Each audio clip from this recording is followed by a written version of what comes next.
First of all, give people the bio. It's the first time you've been on the Hugh Hewitt Show. Run down the bio for us. Sure. So I grew up in Cincinnati. Obviously, as you know, I went to Harvard. I worked in Washington, D.C. for a couple years, went to American University, and happened to meet a guy from Canton, Ohio, and back to Northeast Ohio, practiced law, was a magistrate, got really involved in politics, quite frankly, after Obama came into office and started the Obamacare. I couldn't sit on the sidelines, became the vice chair of the Stark County Republican Party, became very successful at electing Republicans, stood up in 2016 and ran for chairman of the party. Quite frankly, President Trump backed me, supported me, and endorsed me to be the chairman of the Republican Party. And I turned the party into a well oiled machine and delivered some big results in 2018 and 2020, with Ohio going 8.5 points for President Trump. I understand Ohio voters. I've spent 150,000 miles in two cars traveling the state. I know what it takes to win, and I'm going to win this U.S. Senate race because I'm going to Washington, D.C. to fight for Ohio families, our businesses, and our freedoms. Now, Jane, the most important question in the Senate race is always what's in it for Warren? So, what's in it for Warren, Ohio? We always got to do the hometown hustle here. What are you going to do for Warren? Well, as you know, you grew up there. That area is a blue collar, salt of the earth type of people. They're no nonsense, and that's why they gravitated towards President Trump. That area is moving towards the Republican Party. Really, it's all about jobs, jobs, jobs. We need to create an environment that businesses can move back to Warren, Ohio, and create jobs so people can care for their families and have a productive life in the American dream. And what we're seeing with the Democrats in less than 60 days is, quite frankly, they're trampling on that dream. They're talking about raising taxes. They're eliminating the oil and gas industry, which has a devastating effect to the Ohio economy, and opening the border, which is, in a time of a pandemic, not the best idea, but also bringing lots of undocumented illegal immigrants into the country to compete with these jobs. I'm going to fight for those Warren families. Trumbull County is fantastic.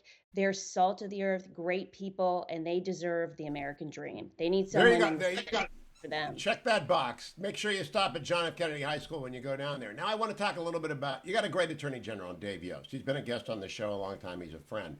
I'm hoping Dave sues over this COVID bill because in it is the requirement that you not cut taxes.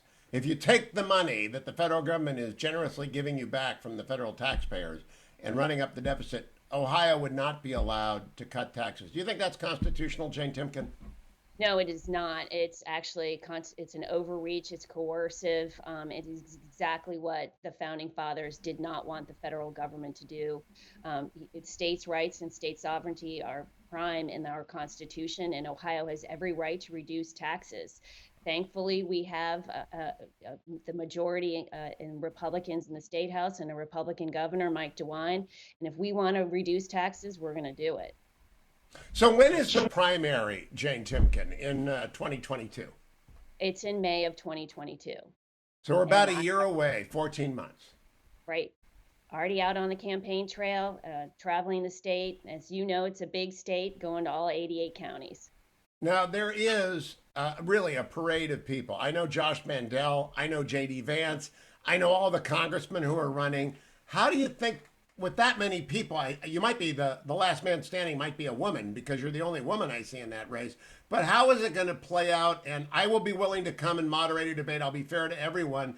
Is there going to be a lot of debates? How do you think the campaign's going to unfold? Sure. Well, as I said, I think I'm uniquely positioned out of all of the candidates. I've been for the last 4 years plus traveling the state, talking to voters and understanding their needs. People know me. They know when I go into their county that I have been there. They respect my leadership. I'm the kind of person who is a get things done, solve the problem kind of person. They appreciate my success and my leadership, and I think people will gravitate towards me as someone who they want representing them in the U.S. Senate. Look. I like the field. I know everyone, as you know. I think the unique candidate, the conservative disruptor that people want in Washington, D.C. President Trump allegedly came this close to endorsing you and then was talked out of it by the team that he has at Mar-a-Lago. Is that correct? Well, I would welcome President Trump's endorsement, obviously, and I hope to earn his endorsement, and I hope that someday comes soon. Did he talk to you about it and then got that close? And then I think the reports are his staff said it's too early. You can't get involved in races this soon. Is that correct? Well, I don't want to talk about my conversations with President Trump, and that's what's speculated in the news. But as I said, I would love to earn President Trump's endorsement. He knows how hard I worked for him in the state of Ohio, and I would absolutely expect to earn his endorsement. All right, now, another big development. Peter Thiel, who I also know, just shoved $10 million into a super PAC supporting J.D. Vance, another guest on the show. How do you react to that? $10 million goes a long way in Ohio media markets. It sure does. But as you know, there's a real difference between PAC, a super PAC, $10 million and really hard dollars that a candidate needs to raise to actually run a race. TV ads are one thing, but actually a ground game, field operation, direct mail, all the things that a candidate really needs to do. And quite frankly, Ohio is the state where the ground game and voter contacts make a difference, and that kind of money does not always translate. You can spend a lot of money on TV, but if you don't show up and you don't talk to voters and you aren't in all of those counties and the Lincoln Day dinners and the Century Club breakfasts, they're not going to gravitate towards you as a candidate. I also try to explain to people that the Timken name is unique in Ohio. And you're a Southerner, but you transplanted up to the heart of the Western Reserve. You're up there in northeastern Ohio. How does the Timken name work in Canton? I mean, you got a high school name for you. That's a great thing going for you to begin with. But do people say, way to go, Timken, or do they forget it? I think there's a lot of respect for the family. The family's been obviously the company had been in Ohio for over 100 years, and quite active in the community with its foundation work. And lots of people have been employed through the Timken companies. So I think there's a lot of respect for the company and the family name. Now, will Governor Dewine get involved in this primary? You've obviously worked hand in glove with him through 4 years of building the party into a formidable, and it is formidable. As President Trump, it's a red state now. It didn't used to be a red state. It's a red state now. Will he get involved? I would welcome Governor DeWine to be involved. I think that he obviously knows my leadership. I think he respects me as a leader, and I think he's probably concerned and running about his race. But any support, I would welcome his support if he would give it. So, James Timken, I'm on WHK 1420 in Cleveland. If I come to Cleveland and offer a forum to all of the Republicans, will you come and join me there? Sure, I would love to debate.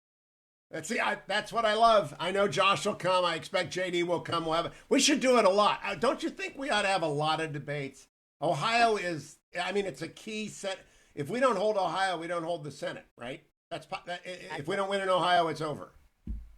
Exactly. I mean, as you know, what's going on in Congress, we need to take back the Senate and we need to take back the House. The Democrats and their policies in less than 60 days are hellbent on, quite frankly, ruining the fundamental foundations of this country. Jane Timken, great to talk to you. One last question. Why is your Twitter handle Janie Murphy? I know your maiden name is Murphy. Why do you not change it to Jane Timken?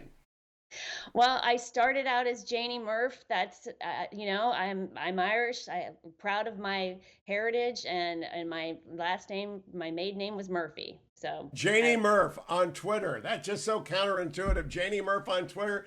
Nice to meet you, Janie. I look forward to seeing you in person on the stage at WHK 1420. Always a pleasure. Thank you. Happy St. Patrick's Day. And to you, don't go anywhere, America. I'll be right back on the Hugh.